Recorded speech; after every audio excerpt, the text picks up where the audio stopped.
Anak-anakku yang dirahmati Allah Subhanahu wa taala, hari ini kita akan masuk materi kita tentang PPKN yang berkaitan dengan kerjasama dalam berbagai bidang kehidupan. Diharapkan kalian serius mengikuti materi ini. Mudah-mudahan nanti kita akan diskusi membahas tentang bagaimana konsep menggalang persatuan dan kesatuan bangsa kita yang saat ini kita menghadapi era pandemik, ya, yang sudah dimulai sejak tahun 2019, sekarang sudah masuk tahun 2021. Mudah-mudahan kalian diberi Allah kesehatan dan kekuatan untuk selalu mengikuti pembelajaran secara daring maupun luring. Sebelum kita mulai, mari kita berdoa dulu. Berdoa mulai. Bismillah. Berdoa selesai. Baik anak-anakku, Bapak akan share beberapa topik pada hari ini. Ingat bahwa kita tidak jauh dari materi kita yang kemarin, yaitu membahas tentang kerjasama dalam berbagai bidang kehidupan. Yang materinya kemarin sudah Bapak sampaikan, dan juga latihannya sudah insya Allah sudah ada di e-learning. Baik anak-anakku, kita akan mulai saja pembelajaran pada hari ini ya. Bagi yang belum bergabung, kita harapkan nanti insya Allah sudah bisa bergabung. Pada anak-anak Bapak yang lain, alhamdulillah hari ini kita hadir sebanyak 6 orang ya. Mudah-mudahan nanti akan hadir lagi. Bagi yang tidak bisa mengikuti secara daring, bisa nanti mengikuti rekamannya di YouTube, channel YouTube Bapak maupun di channel-channel yang lain. Baik, kita akan mulai topik pada hari ini. Bapak akan tunjukkan persentase yang kita akan sama-sama baca pada pembelajaran kita yang berkaitan dengan persatuan dan kesatuan bangsa. Oke, baik anak-anakku. Bentar, Bapak akan share dulu ya topik hari ini ya. Oke, kita akan share.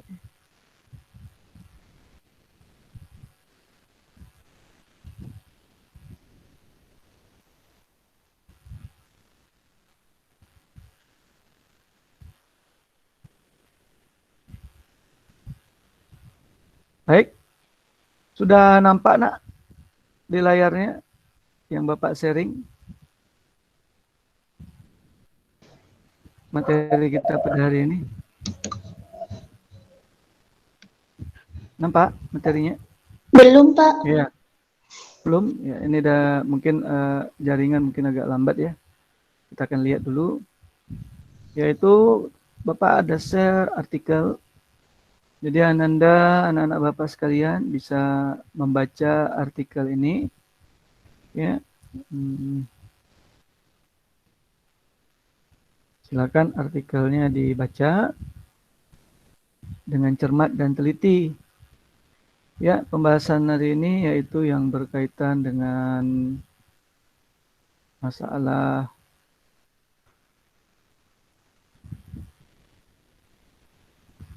corona ya. Oke.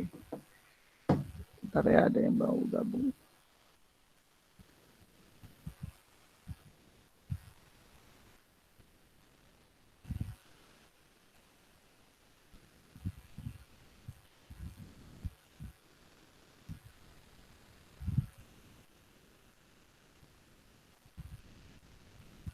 Oke.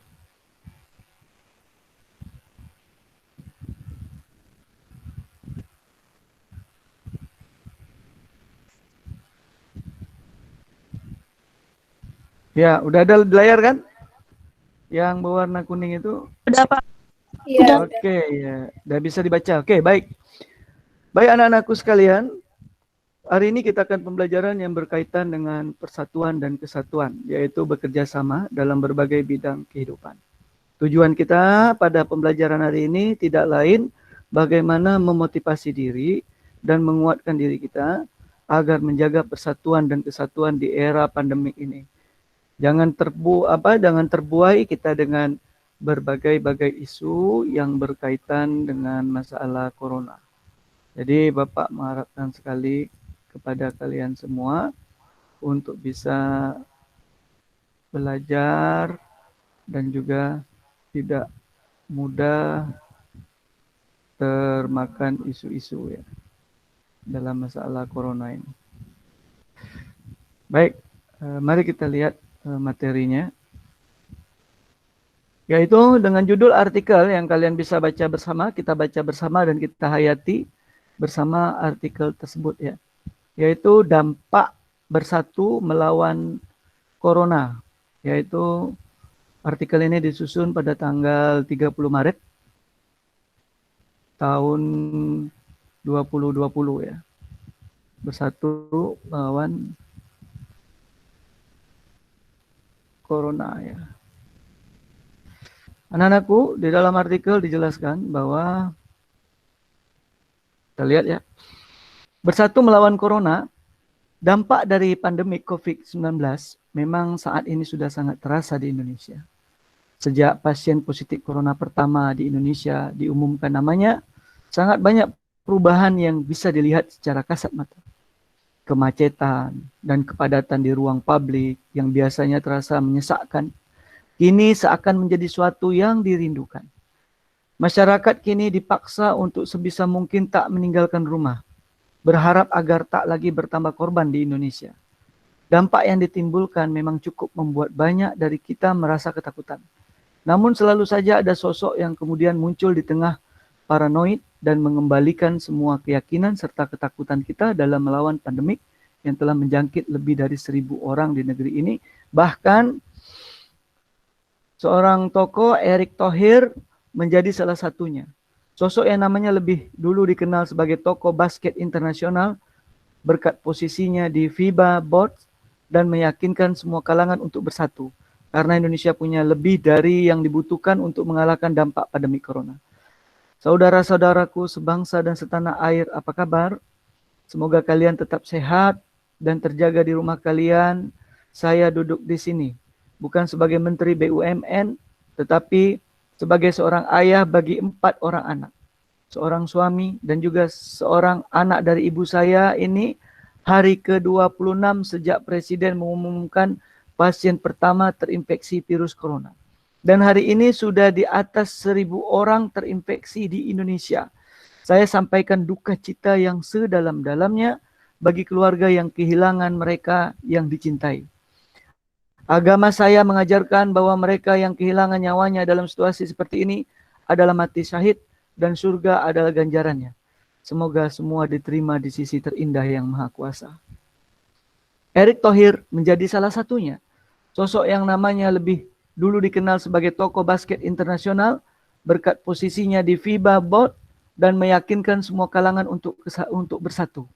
Karena Indonesia punya lebih dari yang dibutuhkan untuk mengalahkan dampak pandemi corona. Saudara-saudaraku sebangsa dan setanah air, apa kabar? Semoga kalian tetap sehat, terjaga di rumah kalian. Ya. Dan hari ini, tepat 2 minggu sejak Presiden Jokowi meminta kita menjaga jarak, banyak dari kita yang bekerja, belajar, dan beribadah dari rumah.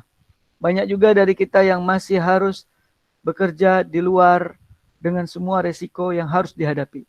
Namun yakinlah, apa yang kita korbankan adalah demi keluarga yang kita sayangi.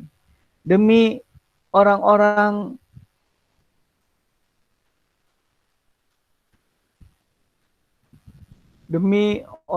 yang kita kasihi. Demi Ibu Pertiwi. Kini saatnya melakukan yang mungkin sering kita lupakan karena kesibukan ngobrol dengan orang tua, bercengkerama dengan suami dan istri, juga bersama anak-anak.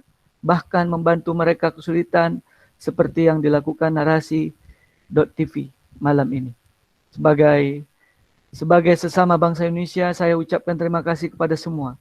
Teman, bapak, ibu, kakek, nenek, tante, om, adik, kakak, anak yang sudah membantu memperlambat penyebaran virus corona. Yang pertama, terima kasih yang setinggi-tingginya kepada para petugas kesehatan yang sedang berjibaku di Puskesmas dan berbagai rumah sakit. Apa yang sudah saya lakukan tidak sebanding dengan sedang sekalian perjuangkan. Saya tidak punya cukup kata untuk ungkapkan apresiasi saya. Kalian semua pahlawan bangsa. Untuk para pemuka agama yang turun langsung memastikan semua warga mengikuti aturan pemerintah di rumah, untuk tetap di rumah. Terima kasih banyak. Semoga tidak pernah bosan untuk terus mendoa dan terus berupaya meningkatkan kita semua.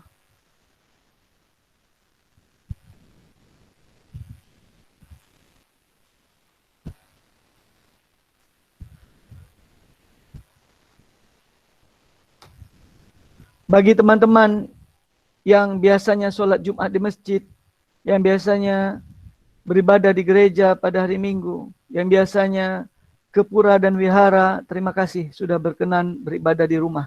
Insya Allah kita bisa melalui ini semua bersama dan segera kita bisa beribadah lagi secara normal.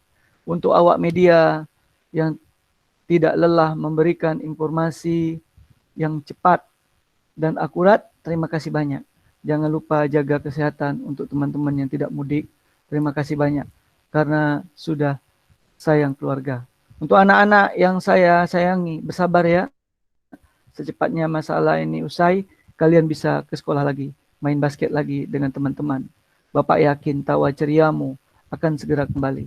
Untuk para pengusaha, aktivis, donatur, komunikasi, komunitas, dan dermawan yang terus bergerak membantu para petugas kesehatan dan mereka secara ekonomi terdampak, terima kasih banyak. Dukungan kalian sangat berarti bagi kami. Mari kita bahu-membahu membantu saudara kita, salah satunya dengan ikut berdonasi kita bisa. Kalau 10 juta orang mau menyumbang 5.000 rupiah saja, sudah terkumpul 50 miliar. Sangat berarti untuk menanggulangi wabah ini. Ini saatnya kita untuk bersatu melawan corona, gotong royong, saling bantu dan berikan solusi. Kita jaga Indonesia dari rumah. Mungkin virus ini membuat bosan, tapi ingat, jangan pernah bosan mencintai Indonesia. Salam dari Erick Thohir. Baiklah anak-anakku, ini adalah sumber artikel dari ibliindonesia.com. Untuk menguatkan pemahaman, Bapak tugaskan kalian setelah membaca artikel di atas, tuliskan komentar Ananda tentang tulisan tersebut berdasarkan bacaan artikel tersebut. Apa yang dilakukan untuk mewujudkan persatuan dan kesatuan? Tuliskan dalam baris berikut jawaban Ananda atau jawaban anak-anak sekalian atas pertanyaan tersebut. Apa pertanyaannya? Pertanyaannya adalah apa yang dilakukan untuk mewujudkan persatuan dan kesatuan? Tulislah dalam baris berikut jawaban Ananda atas pertanyaan tersebut. Kemudian komentar isi artikel tersebut. Jadi anak-anak Bapak, nanti artikel ini akan Bapak masukkan di channel YouTube. Tolong anak Bapak tugasnya membuat komentar. Komentarnya adalah berdasarkan bacaan artikel apa yang dilakukan untuk mewujudkan persatuan dan kesatuan. Jadi apa yang anak-anak pikirkan untuk mewujudkan persatuan kesatuan itu bagaimana dari artikel bacaan tersebut. Kemudian tuliskan contoh bentuk persatuan dan kesatuan dari artikel tersebut. Inilah materi artikel yang dapat Bapak sampaikan pada hari ini. Semoga ini bermanfaat ya kepada anak-anak Bapak. Jadi anak-anak Bapak bisa paham kira-kira materi rekaman kita, materi PPKN kita pada hari ini. Bisa dimengerti anak-anakku? Ya, bisa dimengerti? Bisa, Pak. Bisa, Pak. Jadi nanti tugas kalian, materi ini akan Bapak sharekan di channel YouTube.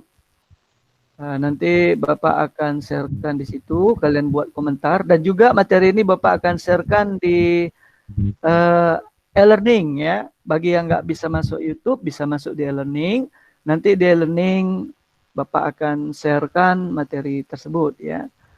Jadi kita akan dapat share bagaimana pendapat kalian tentang menjaga persatuan dan kesatuan bangsa. Baik anak-anakku sekalian, demikian materi kita pada hari ini. Ada yang mau cerita dan berdiskusikan? Saya persilakan anak-anakku. Ada yang mau menceritakan pengalaman selama belajar di rumah ini? Silakan. Apa kendala yang kalian hadapi? Kalian bisa angkat tangan ya. Kemudian bisa ceritakan di sini. Silakan kita buka forum terbuka dalam menjalin persatuan dan kesatuan di era pandemik corona ini. Dalam topik mata pelajaran PPKN.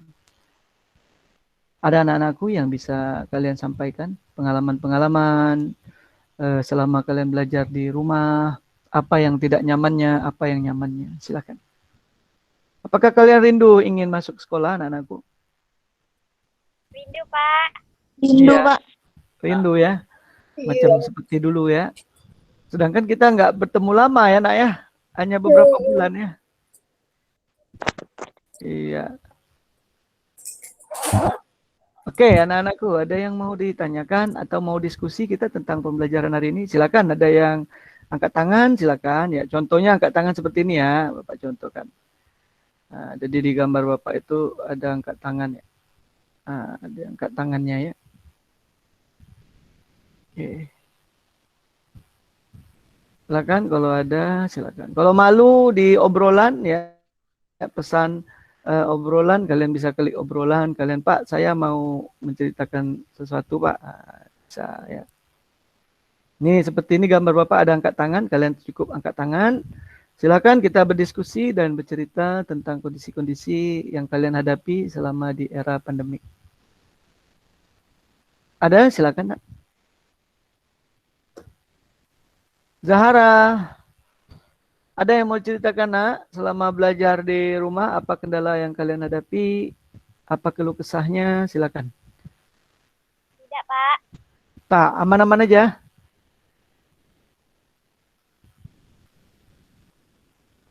Oke, aman. Silvianti, bagaimana? Ya, Pak. Silvianti, bagaimana belajar di rumah selama ini? Apa ada kendala? Ada bosan, nggak ada tatapan gitu. Bosan nih, Nak ya? Iya, Nggak ada nggak ada keluar. tatapan. Uh-uh. Mau ngomong-ngomong, pengen adaptasi di sana nih. Itu aja. Iya ya, nggak pernah. Jadi selalu keluar juga nggak di rumah? Kadang kalau ada sesuatu baru, kalau nggak ada ngapain keluar gitu. Iya. Yang penting kalian tetap jaga kesehatan, Nak ya.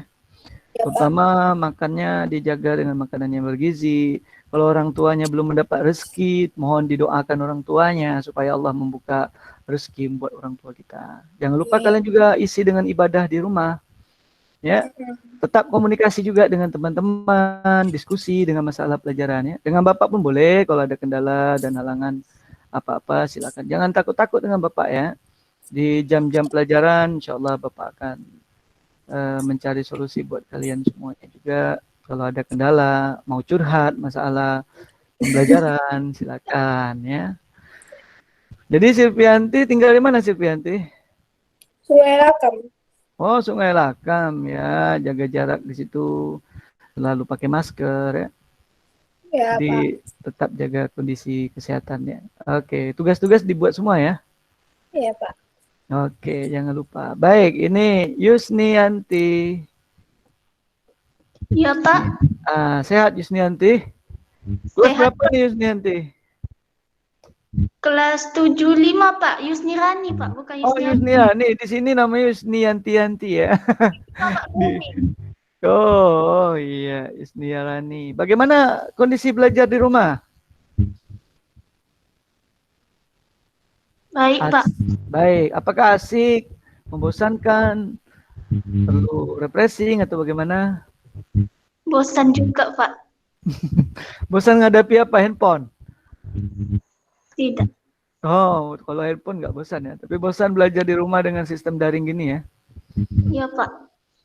Ya, mudah-mudahan kalian diberi kesehatan dan terus belajar. Kalau nggak ngerti tentang pelajarannya, boleh nanti ditanyakan dengan Bapak ya, dengan topik IPA dan PPKN. Silakan kita bisa diskusi seperti ini pada jam-jam pelajaran di sekolah maupun juga di rumah ya. Insya Allah Bapak akan bantu melayani kalian. Yang penting komunikasi dengan baik ya. Apa apa hal-hal yang menyebalkan kalau belajar di secara daring ini, Rani? Nggak ada, Pak. Nggak ada, alhamdulillah. Yang penting tetap selalu keluar rumah nggak? Tidak, Pak. Iya, bagus, alhamdulillah. Penting kalian jaga diri, jaga kesehatan, kemudian jangan lupa beribadah dan mohon perlindungan kepada Allah Subhanahu wa taala. Oke, ini mod Z ini siapa ya? Chelsea, Pak. Oh, siapa? Kelas berapa? Chelsea? 74. Iya, 74. Bagaimana pengalamannya belajar di rumah hari-hari gini? Senang, Pak, baik. Baik, ya. Tak bosan kan? Tak, Pak. Tidak, oke. Baik anak-anakku, kita mungkin tidak lama-lama ya. Nanti mungkin kalian ada aktivitas lagi untuk latihan di e-learningnya dan juga di YouTube-nya. Boleh kasih komentar, nanti nilainya akan Bapak ini kan ya. Salah satu nilai yang Bapak ambil, nilai kehadiran kalian membaca artikelnya, atau nilai kehadiran kalian berkomentar di YouTube channel Bapak di dalam pembelajaran, itu Bapak dapat nilai plusnya ya, jadi jangan khawatir.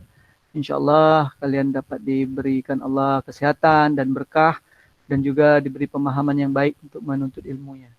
Jadi jangan lupa selalu buka bukunya. Kalau di buku BSE kalian bisa buka buku sekolah elektronik yang berwarna merah seperti ini ya. Nah, ini, iya ini, itu, hilang Bapak. Ya, nah, itu di halaman 115 ya, di halaman 115 begini. Iya, di halaman 115 kalian bisa ini kan ya. Baik anak-anakku, kita cukupkan pembelajaran kita pada hari ini sampai di sini. Kalau ada yang mau ditanyakan, ada mau sampaikan nanti, boleh lewat Google Meet, atau boleh bisa lewat WhatsApp ya. Kalau mau materi-materi, insya Allah nanti akan Bapak share materi-materi untuk persiapan kalian penilaian tengah semester. Nggak salah Bapak, kalau nggak ada halangan, tanggal 15-an bulan ini itu kita sudah mid semester ya, ulangan PTS ya, penilaian tengah semester kalau nggak salah. Pengumuman resminya kalian bisa tunggu pengumuman dari sekolah. Oke anak-anakku, mudah-mudahan kalian dalam keadaan sehat semua, dan jangan lupa bantu orang tuanya di rumah, dan belajarlah dengan semangat, dan apabila ada kendala silakan konsultasi dengan gurunya. Mudah-mudahan kalian diberi rahmat dan hidayah oleh Allah Subhanahu wa taala, dan mudah-mudahan mendapat rahmatnya. Ya, Silpi ada apa? Angkat tangan Silpi. Ada yang mau sampaikan? Salah tekan, Pak. Oh iya, nggak masalah. Oke. Belajar nekan-nekan pun nggak apa-apa di sini ya. Kita kan belajar sama-sama ya di ruangan kelas Bapak. Baiklah anak-anakku, demikian pada hari ini. Semoga kalian diberi Allah kesehatan. Mari kita berdoa dulu sebelum kita tutup. Berdoa mulai. Subhanakallahumma wa bihamdika asyhadu an la ilaha illa anta astaghfiruka wa atubu. Berdoa selesai. Demikian pembelajaran hari ini. Assalamualaikum warahmatullahi wabarakatuh. Sampai ketemu lagi. Iya.